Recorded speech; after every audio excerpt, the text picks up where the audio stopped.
back into the House of L. I'm Derek. I'm Graham.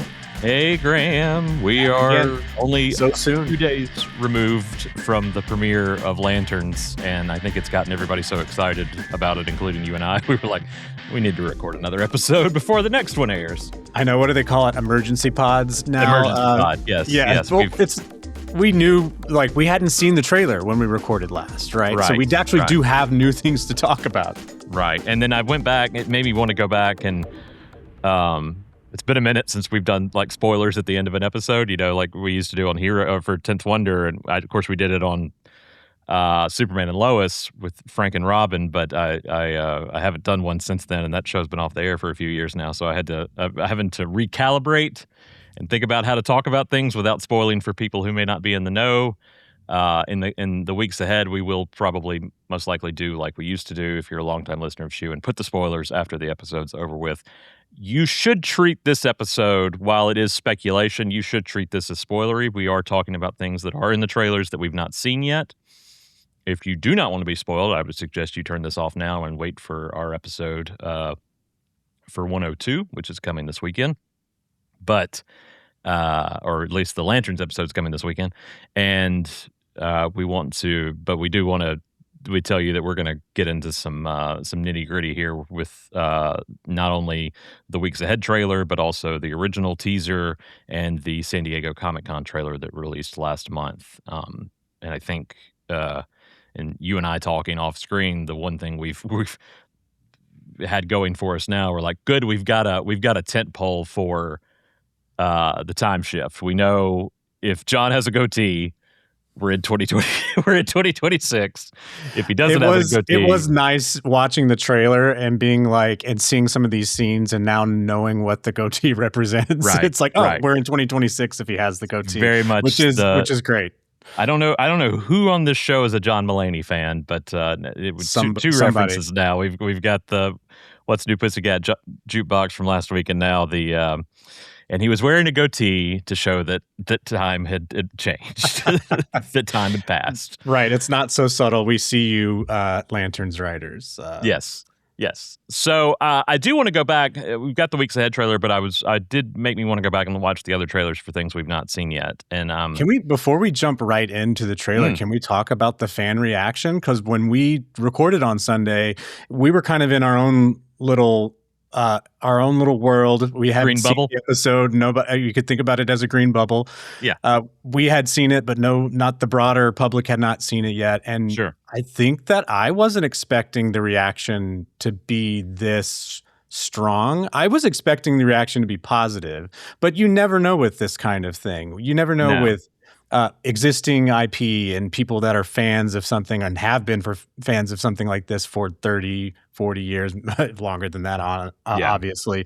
But when something new comes along, there's a tendency to react. And I was kind of shocked that the reaction seems to be overwhelmingly positive. You know, I think they obviously knew they had something good on their plate. Nothing like me eating off another man's grill. I think they had something good here. We knew there was a season 2 renewal well before season 1 premiered. They gave as we mentioned, that's a great sign of confidence in the future of a show if it's renewed before the premiere. We've also got that prestige TV time slot, coveted Sunday HBO that so many, we talked about last week, so many amazing shows, including True Detective, have had that time slot before. So I think there was a lot of belief in that. Not that they haven't believed in other things. I think that just, Peacemaker is really the only other live action series we've had. It was kind of a weird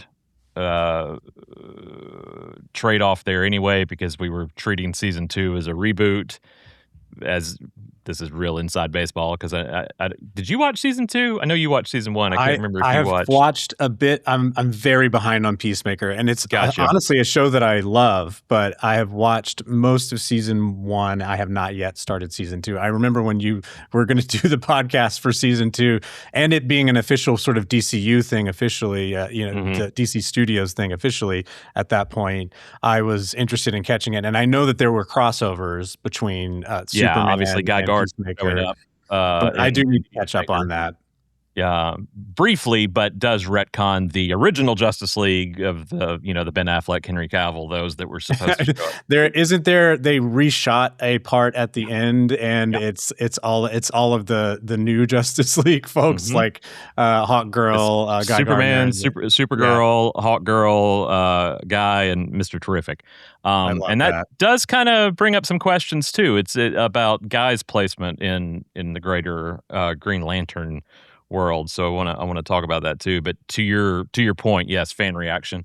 Hal Jordan is a very, very beloved DC character. I think most people, if you ask that, if they say they're a Green Lantern fan and you ask them who their favorite Green Lantern is, I think you're going to hear a Hal Jordan more often than you're not. You're going to hear Jessica Cruz, you're going to hear Kyle Rayner, you're going to hear John Stewart. You may hear of some lesser, not Earth ones, but you.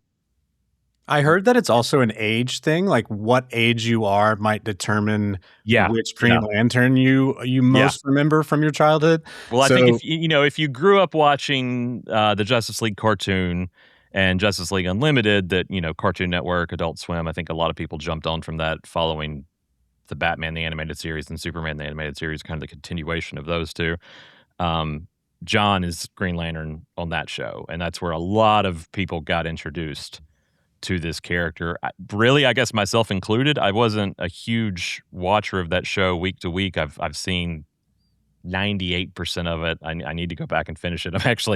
I'm hosting with Professor Michael Bailey. I'm hosting a 25th anniversary Justice League panel at Dragon Con next month, and I'm like, I probably should. This is a good time for me to catch up. Yeah, some things that I need to watch, but. Hal is so beloved, and following one of my favorite storylines in DC Comics, which is the death and return of Superman in 93, 94, is where I think a lot of people got burnt on Hal because of and again, getting real inside baseball here. This ties into Sinestro and a bunch of other things, but this is where Hal went evil after the death of Return of Superman. And it took a long time for DC fans to forgive and forget that the Parallax War. And I feel like I'm coming into this so free of all that baggage. I know, isn't it nice? You're not burdened. So I'm like, I'm learning about this character, and I feel like I'm so green behind the ears. No pun intended. No pun intended. Yeah. I was thinking about this, and of course, you've met Sinestro in the trailer, so you know I've seen who this character I've seen him is. yelling Hal's name, right, and we see that again here in the season trailer as well. That we'll talk about in just a second. Asking if Hal really believes that John is his backup, and Hal says no, he's my replacement. Sinestro is Hal's mentor. In the Green Lanterns, and obviously he goes astray. Hal is actually what reins him in, imprisons him when he becomes a Yellow Lantern. So and there's all kinds of colors for I have lanterns. been prepared for the different colors. Yeah, I know yellow fear, red anger, hate, orange greed. If you're privy to all that, but Sinestro kind of went. Paranoid's not the right word, but he gave in to fear, and I wonder if there's some of those comparisons here with Hal and how he's giving in. He looks a little. I've seen the term schizophrenic used, but just a little paranoid of what is coming down the pipeline. Well, there's you see the shift in his face at the taco stand when there's hell in Rushville and stuff like that. I'm wondering if they're teeing up a parallel, and again, parallel, no pun intended, but how Sinestro was treated and how people are now looking at Hal. Yeah, and I think you called this out too in our episode from Sunday, that the 2006 Hal, the consciousness that was uploaded to the ring, the hologram, was very kind of fidgety and nervous and not as confident as the 2016 Hal. But there's also a sense that the 2016 Hal is more grizzled and weathered and jaded. And there's if you go back and watch the hologram and then the rest of that episode, there's he's playing the character differently for both. And there's a 10-year time span. So what happens in those 10 years between 06 and 16? Exactly. And I think 2006 Hal is who, and we'll get into that a little bit in this. I think 2006 Hal is the one who got Sinestro for his crimes. So I think Sinestro's been, at this point, depending on what happens in 2016 and forward, I think in 2016 he's still imprisoned. So he, for about 10 years now, a decade that he's been on lockdown. We are going to see 96. No, I'm sorry, not 96. So all these sixes gets confusing to me. 86, he became Green Lantern. 96, he does the 60-minute interview. Okay, 2006 hologram. We're going to see 2006 hologram again. I'm sure we will. Yeah. I didn't even notice this. He shows up in the trailers. See, that's the thing is we got to pay attention in this trailer what clothing they're wearing, whether or not he has the gray hair. John's got the goatee, whether Hal's, yeah.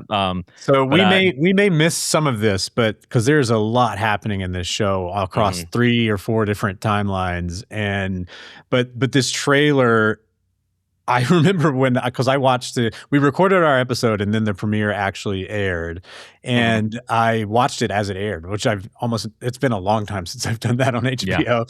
Yeah. And so I was watching it as it aired, and then I had totally forgotten there would be a trailer at the end. Right. So when the credits finished and it started playing stuff again, I'm like, hey, whoa, what? And then it was not just next week on Lanterns, it's this season on Lanterns. What HBO tends to do with the second episode in the weeks ahead trailer. So the trailer that we're talking about today is going to cover a lot of sort of the entire season. I'm sure holding back lots of things, but absolutely. And there's so many misdirects. I'm sure. And so it's fun to talk about something like this because we were going to be wrong about probably 80% of it. But you never know. Sometimes we land backward into being correct. I know, right? Cool. So this trailer and then the original teaser trailer, there's some stuff here that are in both that we've not seen before. And one of those things that I want to talk about is Guy Gardner, who did show up in the first trailer and who shows up again. We do know now that when there's a shot in the Weeks Ahead trailer of 2026 John shining a Green Lantern light in the sky, like a bat signal, the Green Lantern signal in the sky to call Guy who does land in Rushville. Now in the original trailer, you're led to believe he's talking to Hal. But that's not the case. He's talking to John, and at one point he says they're going to send an army. He says he's going to send an army to put you down, and talking to John, and I think it's John there. We do know he's talking to John in prison. At one point in 2026, John has been locked in jail in Rushville.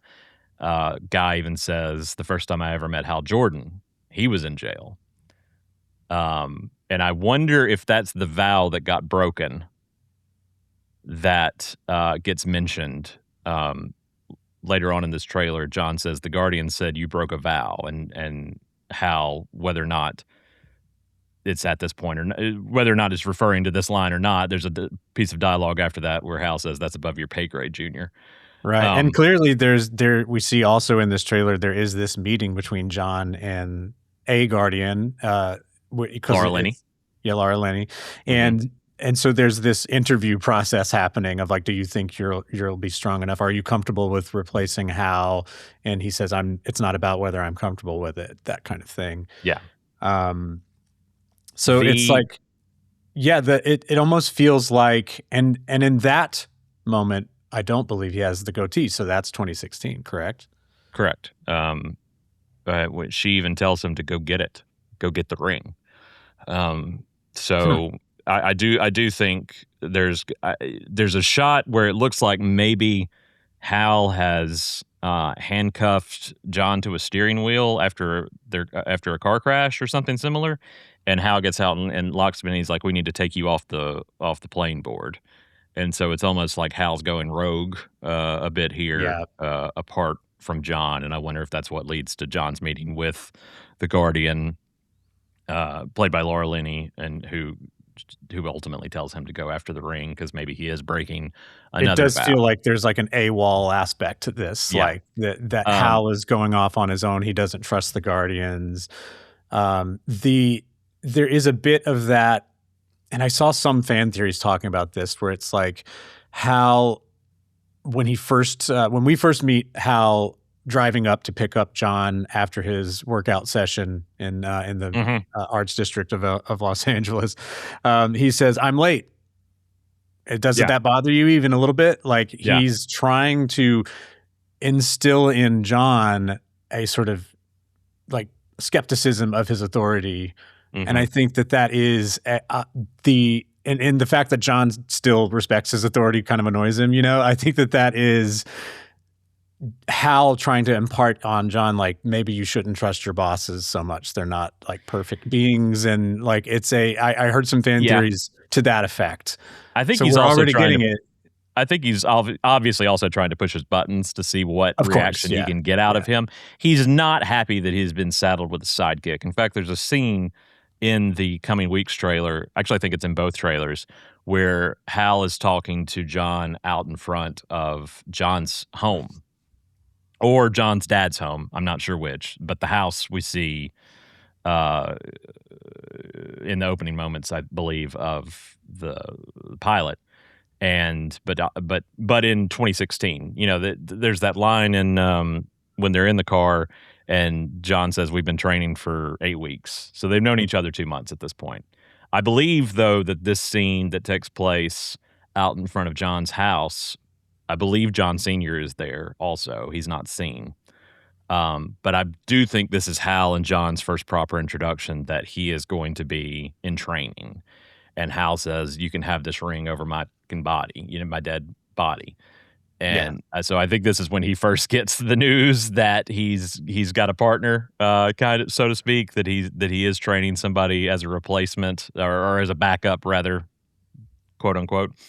And Hal flies off, and John turns to somebody off screen and says, "I think he likes me." I think he's talking to his dad.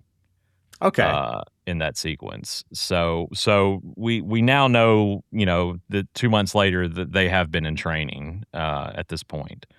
I'm going to briefly jump back. I don't mean to, but I want to touch on the Hal, the guy thing one more time, or briefly before we move forward talking about other stuff, because I do think a lot of people have questions about how Guy Gardner's fitting into all this. So far, have we only seen scenes with Guy Gardner in 2026? Correct. Yeah. Well, in this show, at least. Time-wise, in this show, yeah. And time-wise, this would mean that these scenes take place after the events of Superman, right? Superman is said to take place summer 2025. We know this is, we know from timey-wimey, we know from Lanterns that we're in 2016 and that the end scene takes place a decade later. So that's going to lead us to believe 2026. Yeah. Hal does not have the ring on his finger in the stadium. We see that John is also not wearing the ring. They made, I think even Lindelof made point of that, or maybe Tom King made. I think it was Mundy or one of the showrunners was like, at the end of one of these behind the scenes featurettes, you could see both their hands. They don't. Neither one of them have the ring. Neither one of them are wearing it. So that's confirmed. Yes, and I wonder how long it has been in 2026 since Hal and John have seen one another. And that leaves the door open for Guy Gardner to be the only Green Lantern at this time because he somehow made off with this ring or has this ring. I believe what's going to end up happening here is the same, is history is going to repeat itself just a little bit. I think we were so captivated by that opening scene with John and his dad, young John, with the apple shooting and all that, and seeing how many other times John had been shot at. Did you notice that the bullet holes go up? the Yeah. side of the. So he's been doing this since like a very young age, Yeah. even younger Yeah. than he is now. I mean, So we just John even mentioned that there were bullet says holes, but it's like if you look, it's a it's straight a height line chart. going all the. Yeah, it's a height chart It's a going makeshift all the height way up chart. the side of the garage or It's the wherever that most was. sadistic height chart ever That is, for a child. that's wild. I think that I believe that John Sr. was approached first before Hal in '86 or whatever. That does seem to be the prevailing a theory that I'm seeing pop up a lot on Well, social good. I media. haven't seen that, so I'm glad to know that I might be on the right track. I think John Sr. was approached first and said he was afraid, and I think the ring went to Hal. Yeah. And I think much to the chagrin of John Sr., who sees Hal, that's one reason maybe the kid shouldn't be watching the interview and another reason why, okay, well, he was too afraid, so he's not going to get asked again. But I can train my son up to be fearless, and he be asked at some point. So it's like a living vicariously through your son in that way. Like you're going to do the thing I couldn't do. Well, it's very much the football dad kind of thing, I'm going to raise my son up to be the player that I didn't get to be. That kind of mentality. So I wonder if at some point, and maybe it's a test, maybe it's not, but maybe John Jr. doesn't know that's why he calls him Junior. Maybe that's why he gets asked at some point and says yes, and Guy ends up getting the ring. Interesting. Yeah. And maybe John doesn't realize that he's being asked. Yeah. Maybe the question, and it ends up inadvertently going to Guy. I of all the people in the world, I want to know why this guy, why that guy Gardner gets it, but it's he's well funded. So very well funded. Yes, that's one reason why you might be able to curry favor amongst the Guardians. I don't know. Here's if the another Guardians question care about though, such things, but and to your point, if he's already got the ring in Superman, that's a year prior.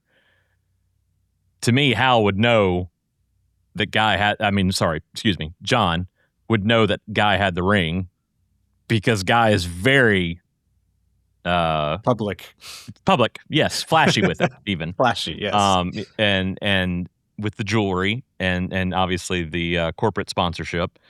Maybe that's why he knows to put the signal in the sky that Guy will come to him if he does that. But it does, obviously he's showing that Hal doesn't have the ring in those final moments. But if we respect the timeline, the Gunverse, whatever you want to call it, the DCU timeline as it has been presented to us, then that new shot in Peacemaker that includes Guy, Hawkgirl, Superman, Supergirl, Mr. Terrific is actually from 2022. So I don't know how finite we are getting with the timeline here. The reboot, so to speak, of season 2 of Peacemaker may shift that time forward to where he's only been Green Lantern a short time period, but for all intents and purposes, we can assume that Guy has been Green Lantern for at least 1 year. At the point, at the least, yeah. At the point of the end of episode 1 of the pilot, so we'll see more about Guy as we get into it, and hopefully can discern how and when he became a Green Lantern, because clearly John is not. By the end of the first episode, he is not in place, and I do think, if all respect to Guy, who I enjoy Fillion's performance as. Every time he shows up, and I even saw he's going to be in the Mr. Miracle animated series that's coming as Guy. If and when, not if, but when John gets this ring, it's going to be a hell yeah air fist moment, pump in the sky moment of getting excited for this character. So we shall see. Well, and there's some moments in this trailer that I want to ask you about that Okay. include. Let's go through it. Yeah. Hit Let's me go up through it. with So you got. I'll ask you when we get to them. But if you want to just walk through it, it's Yeah. a I mean, 2.5 minute long it's like romp through the 2 minute entire 25. series. Yeah. We open with Hal back in the stadium. Presumably the next day. I think the blood is still fresh on the field. It's good to see Kyle Chandler on a football field again. We put that graphic out on the House of L's Multiple Instagram. folks on social were like, "You guys," it's like they don't know what they're doing to people out there. I know, putting him back on a high school football field. You killed him on a football field. That's horrendous. I love Friday Night Lights. There are some feelings amongst fans of that's Friday rough. Night Lights. That's rough. But it's more of Hal's paranoia, almost, so to speak. His gut feelings. I wonder of what if this is actually him in person coming back to the scene, or if it's. Do you know how in the first episode there was that moment when he asked him what he thinks happened, and there was John walking through the scene, even though he wasn't there, and it was sort of like a visual of the fans crowd rushed the field, and there were people, and they were showing John walking through the scene. I wonder if this is not the same kind of it aesthetic, could be, but it could be actually him there. I don't think that's the case. I think he's actually there because he's sitting in the same spot where he's dead. Yeah, that spot is a significant spot. So Mark far it in the series. Strike it. Go ahead. For blocking purposes, go ahead and spike that. We see a lot of John in scrubs, which is something we've talked about, and this is after so much of this trailer is centered around the decimation of Rushville. Yeah, you see, and I even missed you. You talked about the shot in the end as John is driving from the pilot. And we see the destroyed ranch, the Macon Ranch. I don't think it's just the ranch that gets destroyed. No, I don't either. But it sure looks like the whole town gets destroyed at some point. In the first trailer, trailer. I missed this. Not in the coming weeks trailer, but in the original teaser trailer for the series.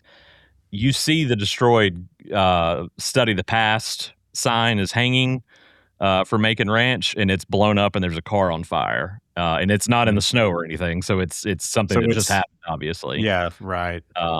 We see We're that, and see it. Yeah, we see these red. I call them missile detection because that's what they look like to me. But those lasers that focus in on a point, like guidance lasers. Yes, yeah. that they start as multiple beams and then transcend they get closer into one to the target, and then once they just sort of blow up. Yeah.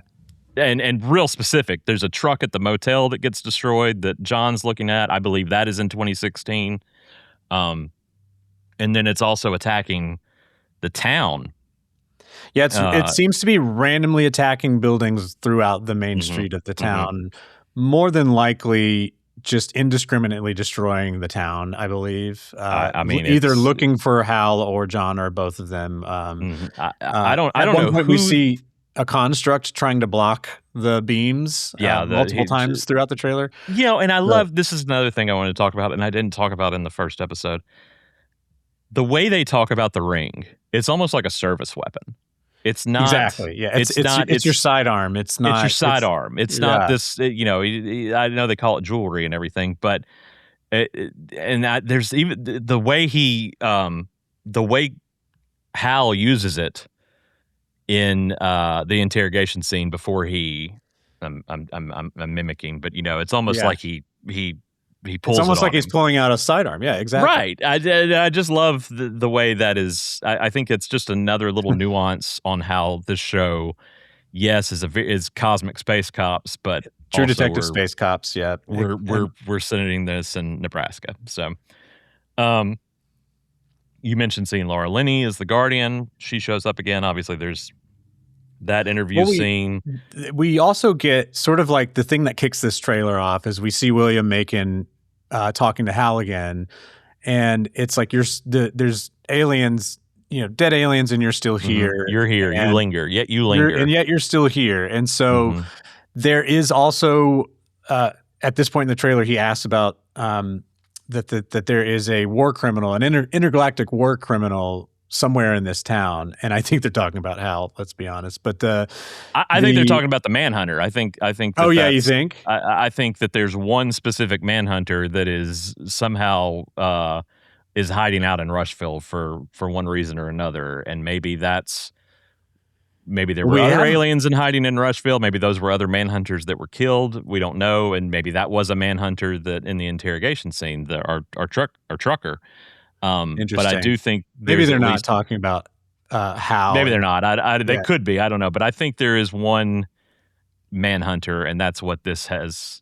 And we do see a character that we haven't seen before introduced in this trailer. It's this bald-headed man that looks like very scary. And wonderful character actor, and I've just totally blanked on his name as you said that. I have too. We do know he is playing an extraterrestrial as well. Yeah, and he seems to be on the hunt. There's a scene between him and John where they have John on the ground and they're injecting something into his neck. They're given 48 hours to locate the Manhunter. So they're like, it's your job to help us, and I think that this is how John learns about what's going on in this town. Yeah, because he's telling Hal that, and then they go to William Macon again, and it seems like they confront him, and they're like, "There's something you're not telling us. Like you know what's going on." Mm-hmm. Then we see them looking at some weaponry that may or may not be on the property. I think it's on the ranch. I think it is. They've gotten their way onto the premises, and there's all this. There's a shot too talking about Mr. Bald Extraterrestrial. God, what is his name? I've totally blanked on it. He walks into Macon's office, and Macon has this like technology, that same triangular missile guidance thing. It's like the mini version locks on him, and it's on his like a mini version of it locks on him. So and we see that thing again a couple of times in the trailer. It's in this white room that they're all going into. Right. It's also there's one stuck up in the high school stadium somewhere. I think is what we're being led to believe.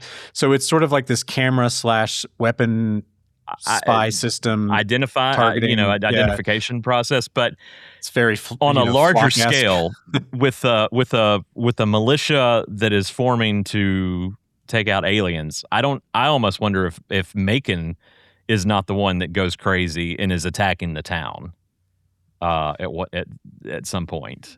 Is he the war criminal they're looking for? I don't know. I don't trust anybody in this family. Especially Kyle Ritter. I love you, Mr. Ritter, but I don't trust you a bit, Billy Macon. I don't trust the actor specifically. The character. No, I love the our buddy Kevin. He watched the trailer, the Comic-Con trailer, and he said that's a murderer right there. He even took.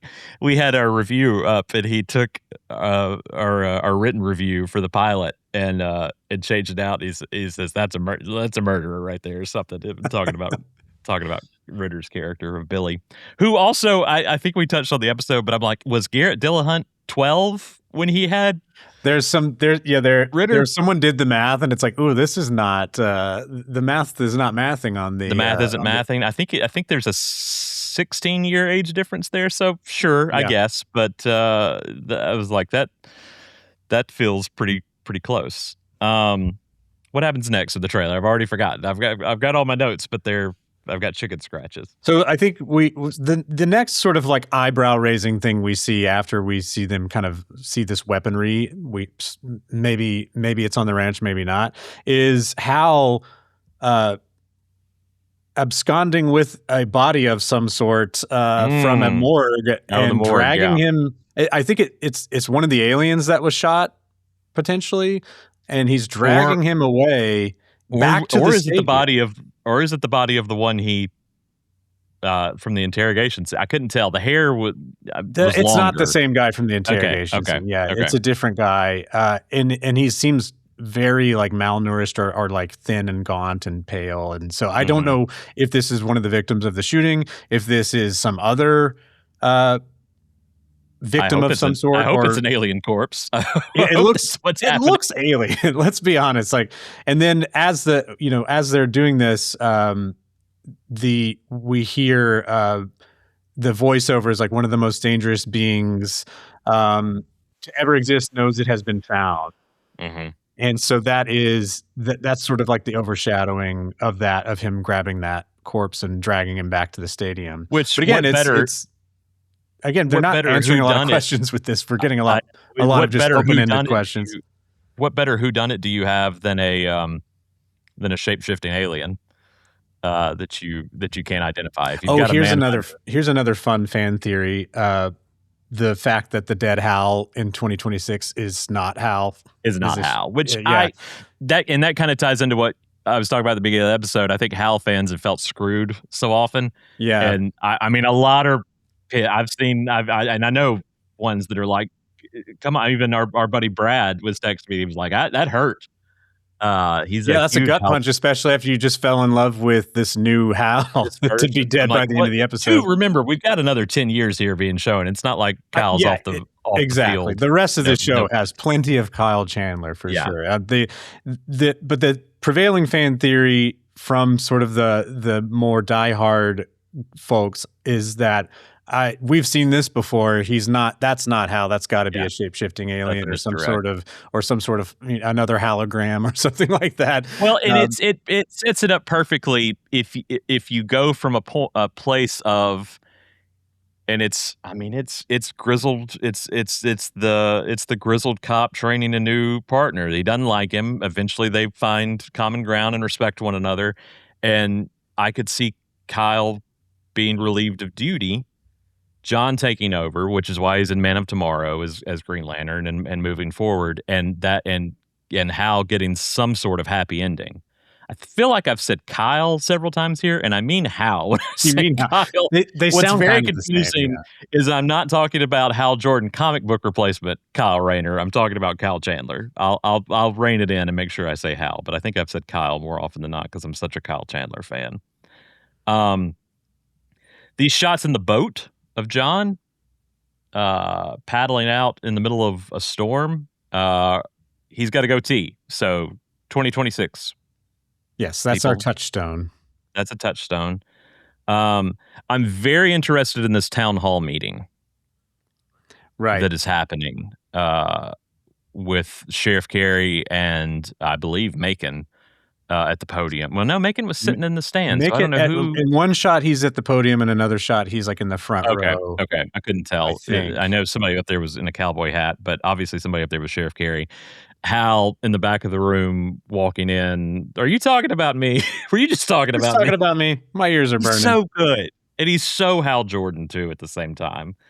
And but I absolutely love his performance as this. And I think I'm only gonna wax poetic about him and Aaron both more and more in the weeks to come. What else are we missing from this that we've not touched on heavily? There are several scenes leading up to a moment like in the desert. It looks like this could be a vision of some sort. That is another planet.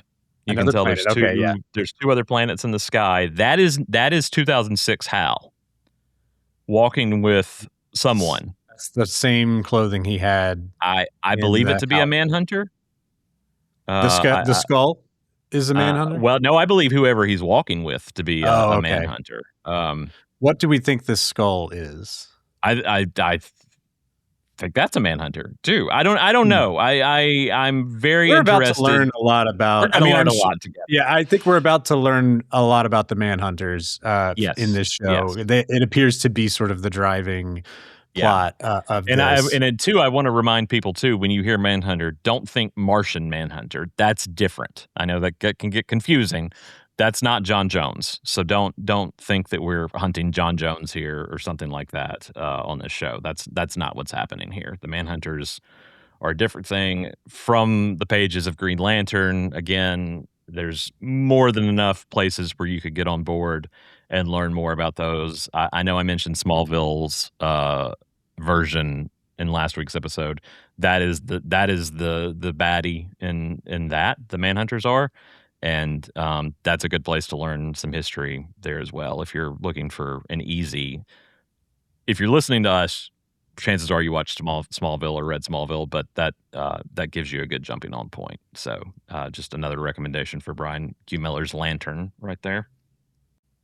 I'm You're scrolling good. through this I'm trailer. remembering what else. There's a shot of a military funeral, and I wonder if that's. I know one episode we're getting here in the first half of the season is a lot of backstory on John Jr. on our John, and I wonder if there is a similar episode that gives a lot of backstory on Hal, and I wonder if that's Hal's dad's funeral that we're seeing, military style funeral that we're seeing in that shot. I bet it is. I would be willing to bet. I'm just going through my notes here and seeing what else I've missed. Obviously, we see more of Sinestro. Him in this yelling out trailer, to it's just Hal. him yelling Hal. Yeah. Yeah. One thing we haven't talked about is these scenes with John going through what looks to be like somebody's closet and holding up Hal's closet and holding up Hal's uniform. He's on the phone. I would be willing to bet he's on the phone with his dad. And he's holding up one of the uniforms, which I also love. There's a shot of, I think from one of the other trailers of going through the uniforms in the closet, a hand. I believe it's John's hand. Oh, interesting. And a couple of them are in like garment dry cleaning bags before getting to and maybe they may not be Lantern uniforms. I don't know. It just looks like a Lantern uniform closet. And there's a couple before he pulls one out that's not, and that's the one he's holding up to himself in the mirror to see how it would look on him. So I'm interested in that as well. We've also got shots of Hal flying, leaving the motel in the suit and flying away. And I wonder if that's something that happens in 2006, if we go to Rushville in 2006 and that's that Hal, or if that is 2016 Hal redonning the suit. I don't know. There's no way to tell. The way to tell is if there is any gray in his hair, at least obviously, which is hard to tell dark at night. Yeah, it's harder to tell in that shot for sure. In a flying sequence. So feel like but yeah, I think we've of it. Yeah, nothing else seems to be jumping out as I kind of scroll through here. We end on a shot of John in the street being surrounded by what I think are these militia guys. The militia. He's holding the lantern. He's holding the lantern. I think the lantern is going to get locked up somewhere. And John goes to break it out so he can charge the ring. Recharge the ring, yeah. Because if we have not charged the ring by the time whatever happens in the center of town happens, that ring's getting depleted fast. Well, it's like we see in this trailer tons of constructs trying to block these lasers / pulse, whatever's destroying the town. He's trying to block it, and he's having to make these huge constructs, which I imagine deplete the ring very quickly. Yeah. And so there's going to be a moment where the ring just kind of dies on him. So yeah. There's also a red truck driving through the center of town, and there are militia shooting from the truck, and he's got, again, like a service weapon, he's got the ring out and is shooting at the truck. Yeah, and it's like doing these like pulse waves of the green, trying to, I guess, blocking shots maybe, but that's a super cool shot from what I saw. Very cool. The more constructs we get, there's some huge construct in the Comic Con trailer that shows John and Hal very small next to it, and it almost looked like John's constructing it. I'm not 100% positive, but it almost looks like it's something that I wonder if they use it to break into the ranch. Like it's a big, like, destructive crush through a wall kind of thing. There's all these mechanics and moving parts to it, and I wonder what its purpose is.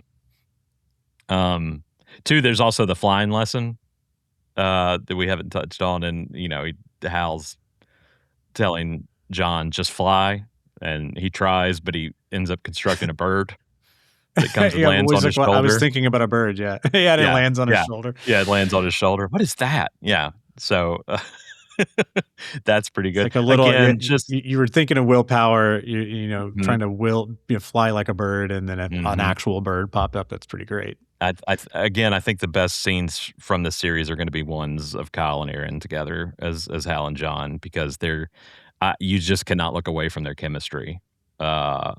and I was seeing clips from the premiere the other night. We weren't there, but I was watching clips from the premiere the other night, and just seeing the two of them interact off screen At one as point, well. Kyle brought out a step stool to take pictures next to Aaron because he's so much shorter than him. And he's like, don't take any photos yet. He puts a stool down and stands next to him to be taller than Aaron. And Aaron yanks him off of the of the stool with one arm. So it's like even in like these actors as people. And I think there's a behind the scenes featurette about this too. Their actual off screen chemistry is awesome as well. And I think that Kyle described it as like, you know, when you're cast on a show together like this, it's almost like a first date when you have your first scenes together. And he said that our first date went really well. So they clearly like each other. He has said multiple times in interviews that their off screen friendship is bleeding into the show. It's apparent into the show that they are friends in real life, and that sort of energy makes its way onto the show itself. Yeah, and I'm most excited, obviously, uncovering the whodunit, trying to figure out what's going on here and where we land. Well, they have done a great job of just spinning up threads everywhere, and I honestly, if I even tried to guess where a lot of this is heading, other than like the things we actually see happening in this trailer, like the town getting destroyed. I'm not ready to start piecing those threads together and really understanding what's happening without looking and sounding like a crazy person. But I think that's the fun of this kind of show. And that's just the reason why you and I did the Heroes podcast so many years ago, is like Heroes was very much a mystery box style show in the vein of Lost and other shows. And and here we are again talking about a mystery box show. And this is a ton of fun to do each week. I don't know if we're going to like have enough content week to week to do 1.5 shows. This time we did. There was so much footage in that trailer, so much footage that we hadn't seen in the previous couple of trailers that it felt good to discuss, and also kind of touch on some more spoilery things that we didn't get into in the episode proper, because we don't want to. A lot of this is speculation. Some of it's knowledge, but we don't want to. We don't want to give anything away that you're not asking for up front. So moving ahead, we will be doing the spoilers at the end of the episode for what we've seen. This was there'll be like a break. After the music, we discuss the trailer after we talk about the episode. For those of you who don't want to watch the trailer, and I get it. If you're new, this is the way we've done this for 20 years now. So I'm not. We're old. I feel like Hal. I'm a little grizzled. I feel a little podcasters. Yeah. It's like a tie. So anyway, this microphone is like a tie. This microphone's like a tie. You want to make a good impression, but sometimes you feel like an idiot. So we'll be back next time with our coverage for episode 102, which I did not write down, and I've already forgotten the episode title. So we're off to a great start here. But sorry about that. Fun. It'll be a surprise for both of us. It'll be a surprise. So no, a few of the episode titles have already been revealed. We'll get into those spoilers for next time. Thank you for joining us. Thank you for all of you that listened to our first episode. We really appreciate it. You can listen to these wherever you get your podcasts. Please follow us and leave a rating and review. We're on Apple, Spotify, iHeart, wherever. You can also listen via YouTube and watch via YouTube. So we would appreciate you doing that and subscribing to us over there as well. We are on the internet wherever you can find us. Our handle is @SuperHouseOfL, and of course our home on the internet, superhouseofl.com. We want to hear your theories, though. You can go to our website and send an email to us from there, or you can just email us at mail@superhouseofl.com, and we would love to hear what you think and share your thoughts on the show. That's something that was our bread and butter on the 10th Wonder when we were doing the Heroes podcast. I'd love to start sharing fan theories from our audience to our audience. I'm right now just pulling the fan theories from Threads, but yeah, find us on Threads or wherever you are. I'm at Graham Hancock. Send me your thoughts about the show, and I will read them.